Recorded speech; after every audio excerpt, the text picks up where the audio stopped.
আজ খুব সহজেই ঘরোয়া উপকরণে ফিশ ফ্রাইটা করে দেখাবো। আপনারা চাইলে এরকম করে বাসায় করে খেতে পারেন অল্প সময়ে। এখানে আমি পেস্ট করে নেব, এই জন্য 3 চামচের মতো হচ্ছে এখানে টক দইটা নিয়েছি, আর 1 চামচ করে হলুদ, মরিচ আর জিরার গুঁড়া আর পরিমাণ মতো আর কি লবণটা নেবেন।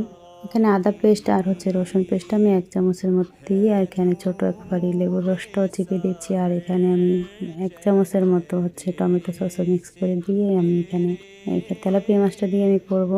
এখানে সবগুলি মাছটা আমি সুন্দর মতো এখানে ধুয়ে ফ্রেশ করে এখানে পানিটা ঝরিয়ে নিয়েছি, আর এখানে ভালো মতো কেচে নিয়েছি। তো সবগুলি দিয়ে আমি মশলাটা এখানে ভালো মতো ম্যারিনেট করে আমি এখানে আধা ঘন্টার মতো রাখবো রেস্টে। সময় কম থাকলে আপনারা 15-20 মিনিটের মতো রেস্টে রাখতে পারেন। রেস্টে রাখলে ভালো হয়, যে টেস্টটা একটু ভালো আসে, এই জন্য রেস্টে রাখার পরে আমি এখানে ফ্রাই প্যানে তেল গরম করে রেখেছি। এখানে আমি আর উপর দিয়ে একটু মশলা ছিল, আমি বাকি মশলাটাও দিয়ে সুন্দর মতো এখানে দিয়ে দিলাম। আমি হালকা আছে মাছটা ভেজে নেবো আস্তে আস্তে করে, এখানে ফ্রাই করবো যেহেতু একটু সময় ধরে নিতে হবে, করতে হবে। আর আমার এটা রেডি হয়ে গেছে দেখুন। তো আমি আজকে এটা পরোটার সাথে খাবো আমরা সবাই, এই জন্য আমি পরোটা নিয়েছি। এটা কিন্তু গরম ভাতের সাথে অনেক মজা লাগে। খুব সহজভাবে অল্প উপকরণে আপনারা চাইলে ট্রাই করতে পারেন বাসায়। আর কেমন হলো কমেন্টে জানাবেন। আজকে এই পর্যন্তই, আল্লাহ হাফেজ।